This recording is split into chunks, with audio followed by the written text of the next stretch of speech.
Hey everybody, welcome back to the vlog.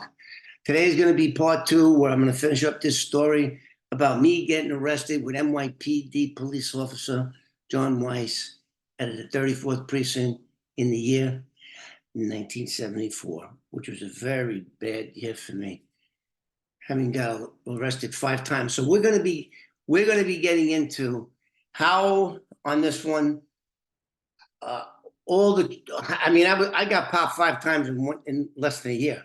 I was getting locked up. I was running amok. I was running amok. And boy, did that make Joey Bikini nervous.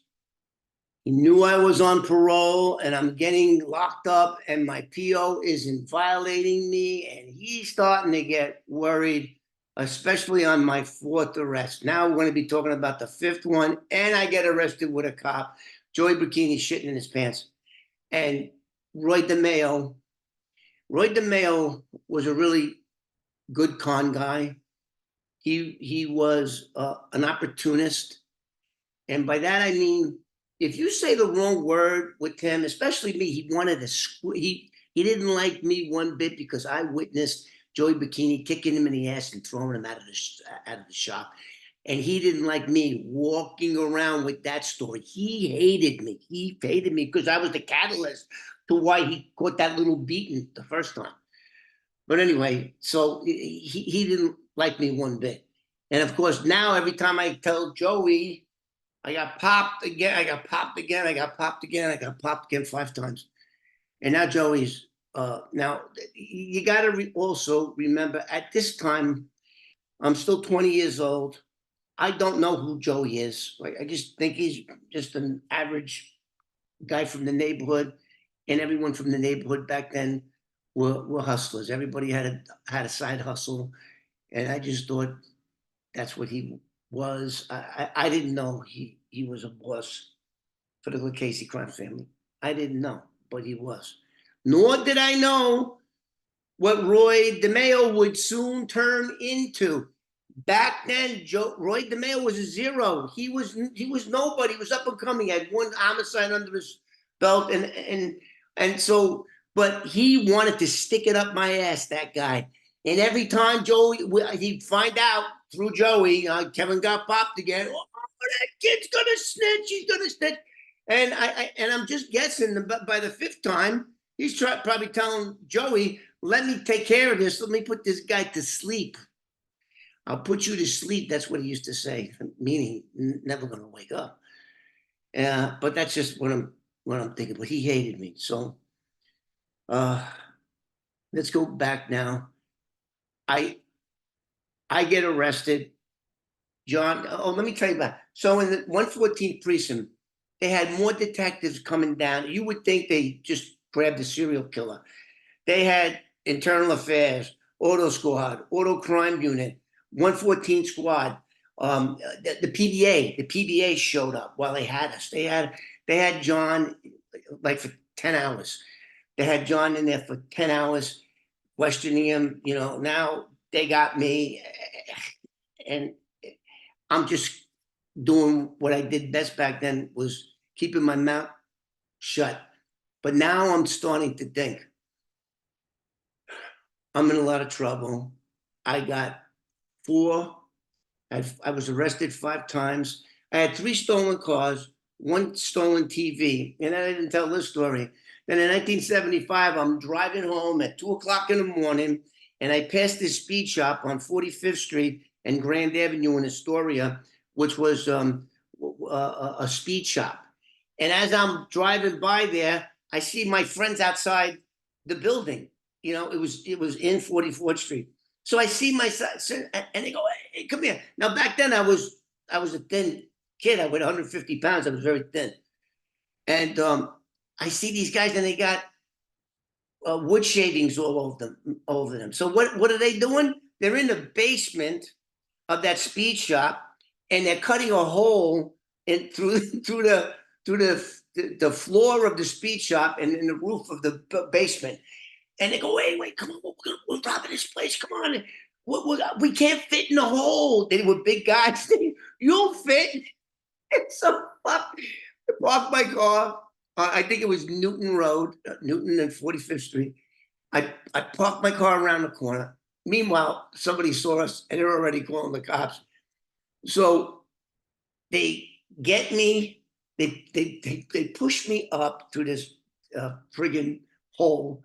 They chopped woods. I guess it was a wooden floor. And I get through the hole, I unlock the door and we start, we're making trips. I'm making trips. I'm grabbing carburetors, headers, all speed equipment stuff.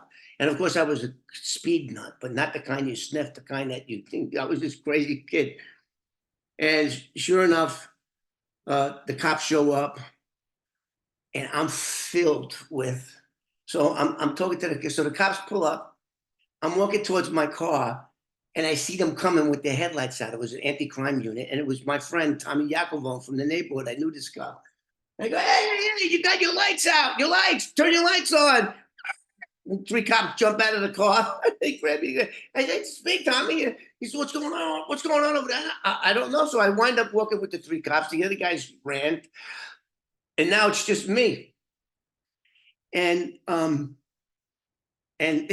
my cars are around the corner filled with speed shit. They don't know that. So now they're getting more calls. And so all of a sudden Tommy goes, hey, what's this? Turn around. Puts the light on me. And I'm filled with splinters in the whole door. They locked me up. Boom, I get locked up. So now I got a commercial burglary charge. So those are the things that I'm facing now. I'm facing a lot of time. And now we're in the precinct. And of course, John is separated from me. I can't talk to him.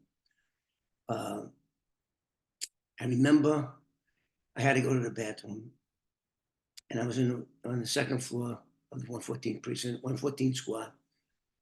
And I walked past this room and I see John in there and he looks up at me and he just shakes his head. So now, I'm not going to snitch on my friend. No way. No way. Internal Affairs shows up, the PO, everybody, there's cops all over the place, all over it. And now they're trying to get me to say that, I guess John said, I bought it that way. I didn't know. That's what I'm guessing. That would be his only defense. And let's talk about that defense. I already knew that defense was not going to work because I'm a car thief, I'm a tag jobber. I know that he can't say, I bought the car that way. And why can't he say that? Anybody gonna guess? Why can't he say I bought the car that way? I didn't know. Okay, so let's say John bought that car in January of 1972. Now, when they run the VIN number on the motor number, it's going to come up with what they call in New York, the 61 number is going to come up with the date and time that car, that engine was in, was stolen. And I know it was, and if the car was owned by John Weiss at those dates, at that date that it was stolen, then it's on him. Now, if he bought a stolen motor that was stolen before he registered the car and became ownership, he could easily blow that off. And what they usually do is when you get a stolen, if you get locked up for a stolen car, and that is the case, they don't arrest you. They don't. So what they do is they impound the car, and then you have to make arrangements with the insurance company. If there's an insurance company that paid that claim, then you usually pay the insurance $400 or $500, and they'll send you a bill of sale and release take the alarm off the motor. That's what happened, and that's sort of what happened with John. So I already knew while I'm in the precinct for like 10 hours, I'm already knowing he's screwed because we stole that car together, and that car was stolen at the same time John was the registered owner. So he's screwed. He can't say he didn't know. So I already knew this, but I also knew there's 2 types of criminal justice. There's the type of criminal justice for the regular people, like Kevin Marr. And then there's the other kind of justice for cops. Cops usually get away with fucking murder, but not so much in this case. So John gets arrested for the stolen, not for anything that had to do with me and dropping me off. They didn't take him for that. They just took him for the stolen car. But now they want me to say that, they know who I am. I'm a known car thief for years at this time. And they want me to snitch on him. So I'm not going to snitch. So I go to arraignment like the next day or 2 days. I was in jail for like 2 days before I even went to arraignment. I get to the arraignment and my legal aid comes up and he goes, listen, you want to cooperate? They got detectives here that want to talk to us. No, I don't want to cooperate. I said, okay. And then the DA goes over to my legal aid and she goes, well, let's go up to the bench. We go up to the bench. They go up to the bench. I don't even know what's going on. He comes back and my illegal aid said, I good news, he's going to ROI you, which means released on your own recognizance. I says, why are they going to do this? What's going on here? And I kept saying, where's John? I'm thinking he's being arrested with me, but they had every time okay, so I don't want to get ahead of myself. So now being a ROI, now I'm going, shit, man, I might as well just take off because I'm getting violated. My parole officer told me under any circumstances you get busted again, I'm violating it, period. So I already know I'm getting violated. It takes my PO maybe 2 weeks, 3 weeks before he's going to be notified that your parolee was popped again. So I go, great. I couldn't believe it. I couldn't believe it. I'm in Kew Gardens, Queens. And as soon as he RO'd me, I signed the papers. I turn around. I start walking towards the door, to the hallway to lead out. And this detective stands up. And I know he's a cop because he's sitting in the first 2 rows, which are reserved for police officers only. Police officers and lawyers, but I knew he was a cop. So he comes up and I'm walking to the door. He's right behind me. I open the door up. He reaches the door. He pulls it up. He says, Kevin, come on. My name is Detective so-and-so with Internal Affairs. I want to talk to you. So now he's got me out in the hallway. And everybody's walking, hundreds of people, and he's making his pitch. He goes, we got you out, because you need help. You're going to go to prison, and you're going to go to prison for a long time if you don't take this opportunity and just tell us the truth. And so, I said, I told you the truth. I don't know anything about the stolen motor in there. And John and I reiterated what I was telling him for 10 hours. I said, I didn't tell John about the stolen car. All I needed was a ride from my house. I lived on University Avenue in the Bronx at that time. All I needed was a ride from my house to here, and I didn't tell him. He says, "You sure you want to stick with that? Because we know different. We know. He already. So now they're playing. John told us everything. He told us everything about you. He's snitching on you. So now he's trying to. Meanwhile, I know John. Wouldn't do that. Everything that he's telling me he's doing, he did to hurt me. And then we're looking at a couple of other things about you, and it's a homicide too, and blah blah blah blah. And I go, fucking dude, I just wanted to be polite to him because I was afraid he was just going to grab me by the collar and pull me back in there and say, look, this guy, but he didn't do that. He gave me his business card and he says, call me tomorrow. No matter, even if you don't, I just want you to call me tomorrow. And of course I never did. And as soon as my parole officer already knew because guess who called him? Yeah, the internal. So I get home and my PO called me up and he says, all right, listen, the only reason you're not getting violated right now is because the police want you out. They want you out because apparently you're going to cooperate. And I said, yeah, well, I'm thinking about it. Yeah. Yeah. I didn't know what to do. I'm totally screwed. So, so this is what happens to John. Now I want to talk to John, right? I didn't know what happened to John because he wasn't on the same docket as I was, because they arrested him separately. So then, let me tell you what happens when a New York City cop gets arrested. Okay, and for all you New York City cops out there, you're gonna know what I'm talking about. So they immediately took his gun and his shield and his ID card, and then they gave him a new ID card, uh, which looked just like the other one, except on the back it said no firearms, no firearms permitted, or something like that. It was stamped on the back of the ID card, and they assigned him to what's called modified assignment, and they transferred him from the 34th precinct to Manhattan traffic area, MTA, in Midtown Manhattan. And they had nine other cops that were on modified assignment too, mostly for getting drunk and with their guns or some shit like that. So there was nine of them, and they called it the rubber gun squad. None of them had guns, and they were supposed to be the eyes and ears of the police department. They couldn't take police action either. So that's where John was. And so I wound up calling him up, and I said, John, what's going on, John? Man, I'm so.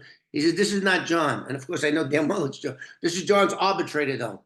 He wants to thank you for, not cooperating, but John can't speak to you until this is over. And boom. And that was it. So now, when you become a New York City police officer, you're on probation. You're on probation. Back then, it was 18 months. If you get into any trouble within that 18-month period, they can shit can you. PBA can't help you. PBA is the Police Benevolent Association. It's their union. Nobody can help you. And only one person can fire you. And that's the PC. The only one that can fire a New York City police officer is the police commissioner. It has to go up to him and he signs it, right? So this process lasted a few months, and then the PC terminated him. It was bad. Now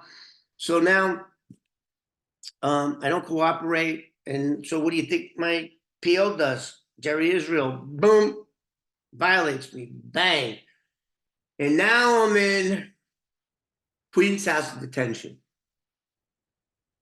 and I'm screwed. My only hope is to become an informant. But who am I going to rat out? I'm not ratting out John. I didn't. That ship sailed. By this time, John's fired. I think it's like 3 months. I was in Bronx. Okay, so now I get violated. I get violated in the Bronx. They put me in the Bronx House of Detention. But I didn't have any cases in Bronx House of Detention. I had them in Queens and Manhattan.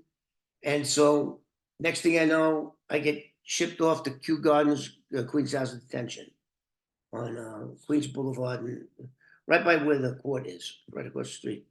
Queens House of Detention. And I'm on the 4th floor.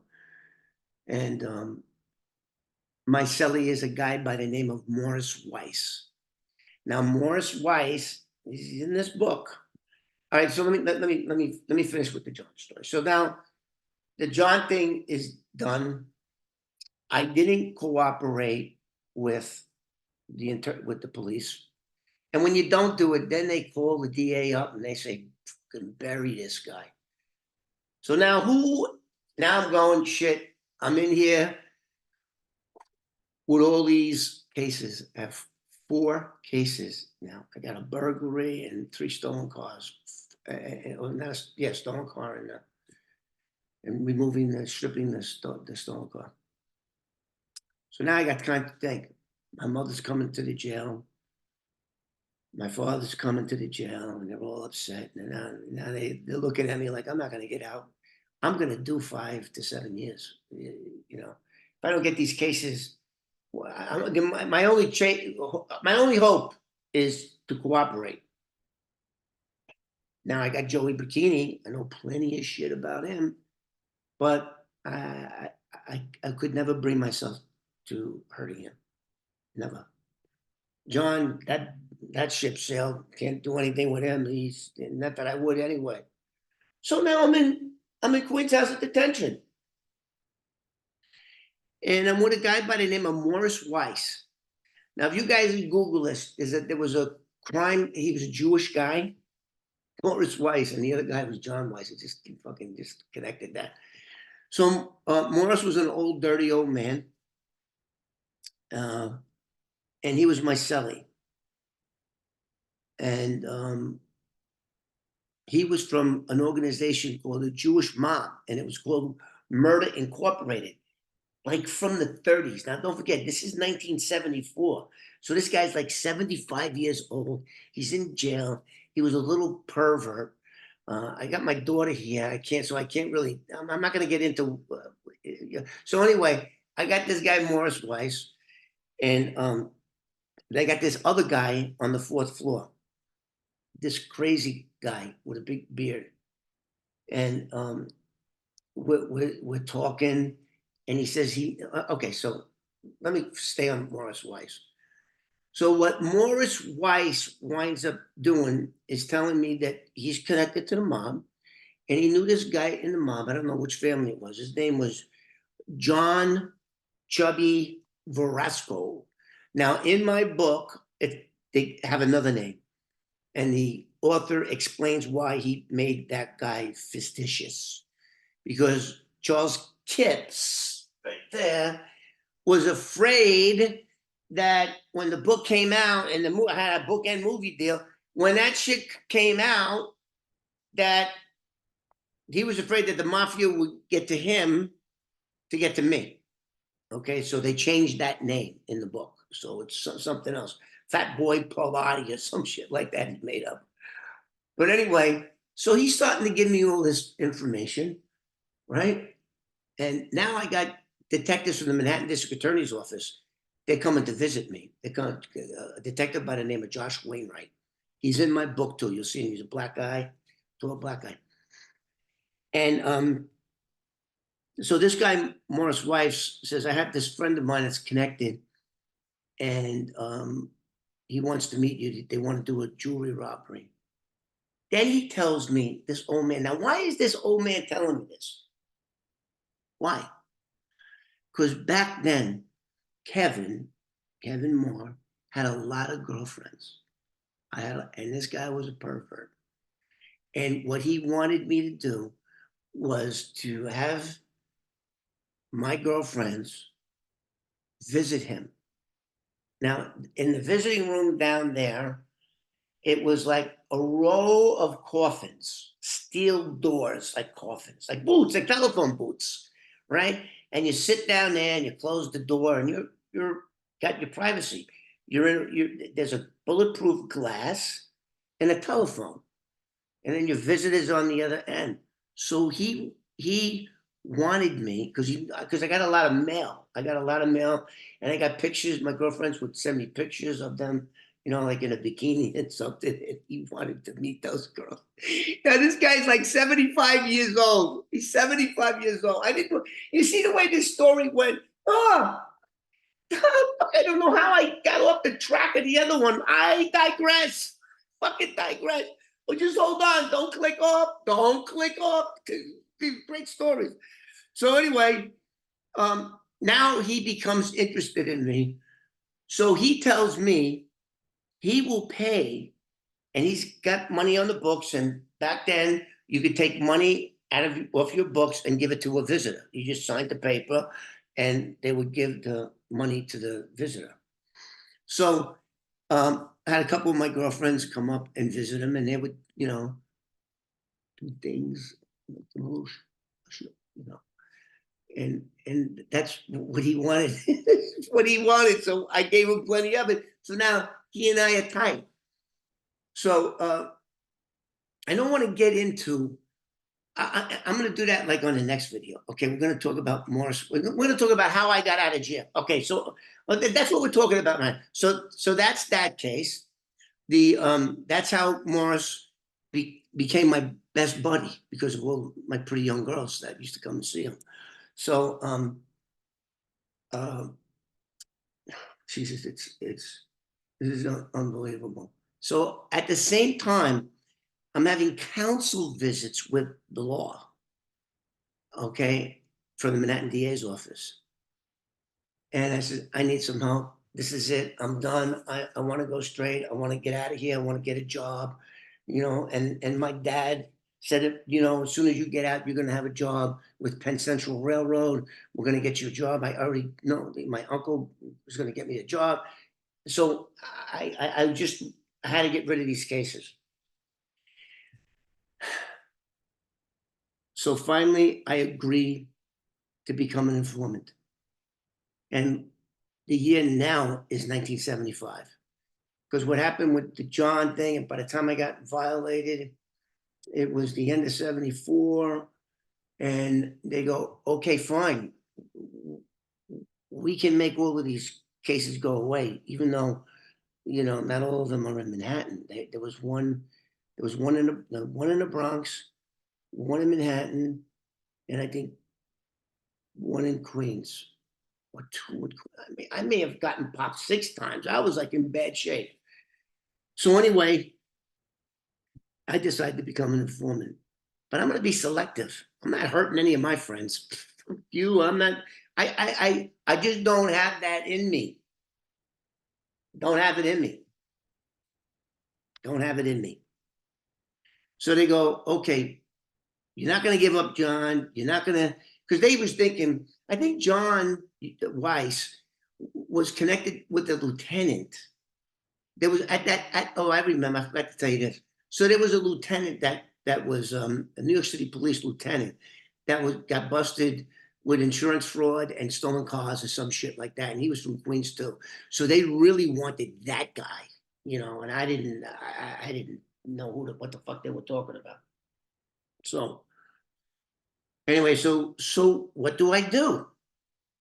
So they go, okay, Josh Wainwright comes up. There was a couple of other detectives that are, let me show you. Hold on one second. Let me get this book. Let me get this book over here. Look, it's raining books. Okay, so now, this way, so you guys can get a good idea of what I'm talking about. Okay. See this? This was my mentor right here, this guy right here. Jim Doherty. He was the sergeant of the Manhattan District Attorney's Office Squad. And all these guys here were all the guys in the squad. The black guy was my friend right here, Josh Wainwright. And then you have Tommy Harkins, another great guy. Then we got this guy over here, Bob Mercado, who wound up being a business partner of mine in my private investigation business some 30 years later. And then you got this little douchebag over here. I didn't get along with this douche here. And then who else do we have? This guy his name was Greg. But anyway, so I'm working with all those detectives now. A good book, you should try to. Comes in 2 flavors, soft cover and hardcover. Hardcover's got my picture on it. Come on, how can we can turn that down? Okay, so they go, we can do, and at the time too, and by the way, this guy had more juice than anybody. Out of all the district attorney's offices in the 5 boroughs of New York City, the DA that had the most juice was Manhattan. Okay. This is a picture of the DA in Manhattan. His name was Robert Morgenthau. He was a U.S. attorney that was appointed by President Kennedy back in the 60s. And then he went to Manhattan. Had a lot of juice, this guy. And he had just become the DA in 1975. And so now this was in the Daily News, this article right here. you see the head of the DA. He was brand new at the time. This was his first case. And you see this rug, this big rug. Well, it's not the type of rug that you put on the floor. It's the type of rug that you hang up. It was a Persian rug, and it was worth $50,000 of 1974 money. So anyway, so this story here, this is so funny. So I'm gonna have to, this is gonna be a little bit of a long video. Okay, so now I'm in jail. Morris Weiss becomes friends with me because I'm having my girlfriends come and visit him, and he's paying him $100, and they're giving him a show. They're in the booth, and then you know what I'm talking about. And he was a sucker for that. Us men get in trouble for you women. So anyway, so now he's my best friend, Morris Weiss from Murder Incorporated. And this other moron, this guy, I forget what his name, parole or something like that. This other guy, now I'm working undercover. I'm on the 4th floor of the Queens House of Detention, right? And oh shit, so this one guy goes, I got to get bailed out. He was in jail for like, he was in jail for like 3 months at this point, and he was an old white guy, stunk. He had this big beard, gray. He had body odor. I think he was afraid to take a shower. I don't know what his story was. So he goes, I got to get bail money. I got to get bail money. I need 10,000 to get out on bail. And he says, he comes to me and he goes, do you know what? I have an oriental rug. It's worth $50,000. I stole it from Morgan Manhattan Storage Company. It came from W.J. Sloan's in New York, which was like an art gallery. This was like a thing where like 50 children knitted this rug by hand. And it was, I forget, it looked like it's all over the DA's office on his desk. Look, this is actually Robert Morgenthau in his first week of being a DA down there. So it was, so he goes, he goes, do you know anybody that would buy this rug? I'd sell it for 10,000. It's worth 100,000. He told me 50,000. I said, sure. I got people. On my next visit, my lawyer's gonna. Now, when I was getting all these cops coming to see me, when you get a counsel visit, it's usually your attorney. I said, well, my attorney's coming over tomorrow. I'll send a message to my boys in the street. And I said, this guy's got a rug. Was there ever a rug stolen in 1964, 10 years prior? On W.J. Sloan, they ran it and they went, oh shit, that's a big ass fucking Dewey. We want that rug. I said, okay, cool. So I go back up and I go, yeah, you know what? No problem. We got the money. No problem. So he goes, oh, it's at my friend's house in his basement up in the Bronx. So I go, okay, what's his number? Give me his number. And tomorrow I'm getting another counsel visit. So the cops, actually, it was this guy right here, Greg. Greg was the oriental rug expert. So they had a picture. Now this was funny too, because I actually got a reward. That was like my first paycheck. And I'll tell you how that happened. So Morgan Manhattan loses this rug, gets stolen out of their warehouse, and their insurance company paid W.J. Sloan's, I think it was like 10 or 15,000. But in the next 10 years that followed, for whatever reason, now that rug's worth 50,000. It was $50,000 rug. So Greg goes up to the Bronx, meets this guy. The rug is in this big steamer trunk, right? And he unfolds it and it just won't stop coming. He puts it back in. He goes, okay, yeah, we're police. You're under arrest. They locked that guy up. They locked that guy up, got that guy to flip on his fucking card. I think the guy's name was Picard. So that is what all of these guys, except this douchebag over here. Where is he? Mr. fucking douchebag. This little douchebag right there. I almost had a fight with that fuck. So now they got something to hang their hook on. Now they, Jim Doherty and everybody, oh, he got this $50,000 rug. Now, meanwhile, I'm still there.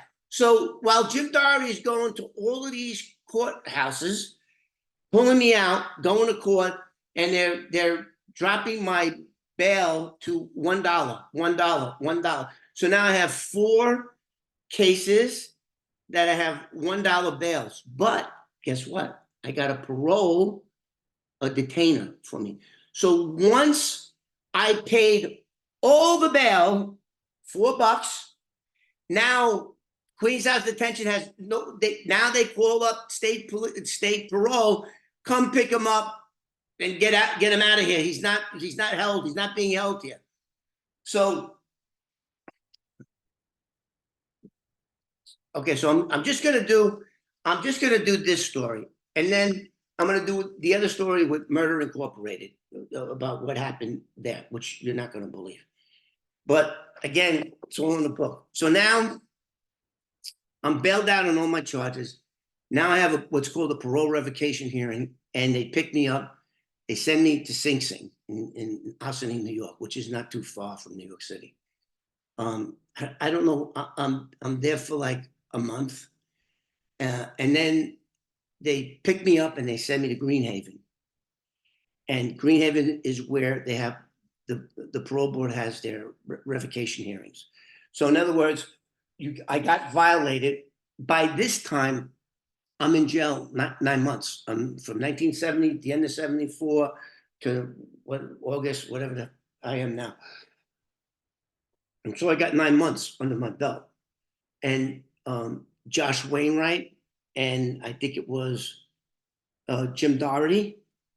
Okay, I'm going to have a parole revocation. They drive up to Greenhaven, and they kidnapped my lawyer. His name was Paul Ronaldo. He's still an attorney in Queens, Paul Ronaldo. And they grabbed this guy, and it was a 3-day weekend, Labor Day or something. And they go, we got to come with us. Well, no, you're coming with us. And they fucking kidnapped the lawyer. So the lawyer, now he's being briefed that they're driving up there, the 3 of them, and they get to the parole hearing, and they go in. They call my name, and they go, no, let us go in. So they went in, and they talked to, there's 3 parole commissioners.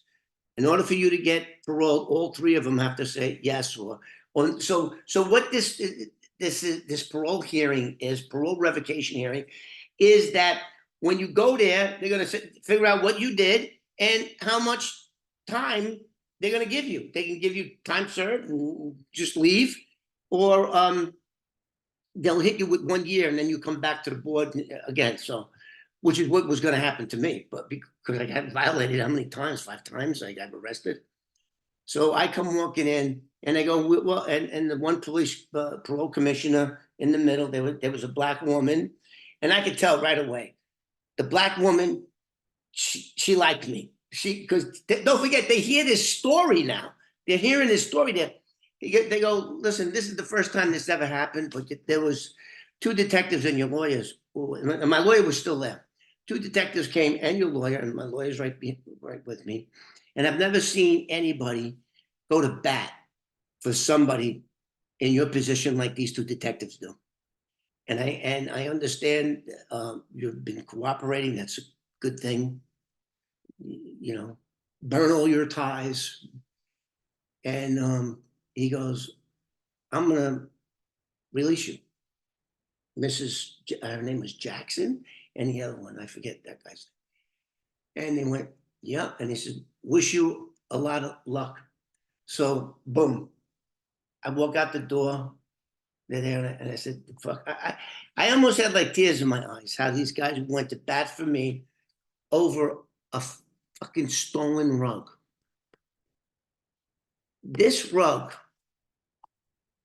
wound up getting over 300 people arrested in the future. This fucking rug. So, and a lot of you people have been asking, how did you become an informant? So now, I always felt, can you get that picture off the thing there? I always felt that Detective Doherty, of course, he's Irish like me. It's him right here. Looks like he could be a priest, right? Well, he was my priest. We lost him in 2011. But we were friends to the end, from 1975 till he drew his last breath in, I think it was October 2011. He stuck by me. We were friends to the end. And he went in to that parole board. How? I mean, he looks like Father Flanagan. How could you say no to him? How could you? But don't let him. But don't let that fact fool you. He was one tough New York City detective, sergeant. So, so now this is what happens, and then I'm going to close this video because it's going much longer than I thought. So now I'm in Greenhaven prison, and who do I meet in Greenhaven prison? Who? I meet this guy, Brian Melise. Brian Melise has a wife named Alice who lives at 24 Sanford Road, Fairlawn, New Jersey. Her new roommate is Beth Escher. Right there. You can see. It's the best picture I got. Beth Escher. Beautiful 29-year-old girl. This is unbelievable story. This is why this is going to be a movie. I know my life is going to be in a movie. It's just a question of time between this and what we, anyway. So unbeknownst to me, this guy, Brian Melise, is bisexual. I didn't know that. So I'm getting out a week later, a couple of days later, they release me. So who's going to pick me up? None other than Josh Wainwright and I think Greg. Those two detectives go up, and you know what? I had a friend of mine. His name is Tommy. He's a black guy. He's like 6'7", and he drove this little Honda Civic. Right? I mean, this guy Tommy was as tall as his car was long, and this other guy, Josh Wainwright, the black guy there, with his little afro, he had this stupid little Fiat. A four-door Fiat, the steering wheel is like that. It's a stick shift, and I go, man, so I'm probably going to be, picked up in a big Plymouth 440, something I don't. And we a little shitbox car, and we get in the car, bump it down the road all the way from Greenhaven to Manhattan. So anyway, they picked me up as I'm going through the gates. As you go through the gates in Greenhaven, as you're exiting the institution, to your left is the visiting room. And past the visiting room is one more gate that they have to open up as you go through these series of gates. So I'm looking at the detectives, and now I see this Rick, who would later murder 3 people and decapitate a 5-year-old little boy's head, this guy. He's having a visit with Beth. And I turn to him, hey, how you doing? And I got my stuff and I'm ready to go out the door. And he goes, hey, Kevin, no, that's my friend. He tells Beth, this is the guy I was telling you about. Hey, Kevin, do you need a ride home? Beth is here. No, thank you. I'm looking at the cops. I said, no, that's okay. I got a ride. And so that's the first time I met my future wife of 13 years, Beth. In fact, this was Beth's husband at the time, Robert Escher. At that time, he was in the Queen's House of Detention for 3 murders. What the hell?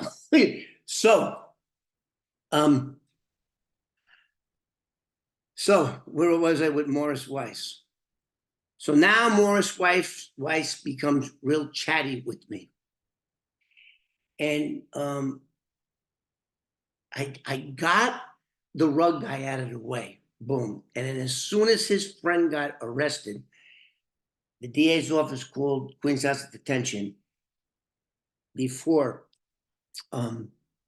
this guy Picard could blow my cover. They took him and moved him. They moved him out. He was gone. Never saw that guy again.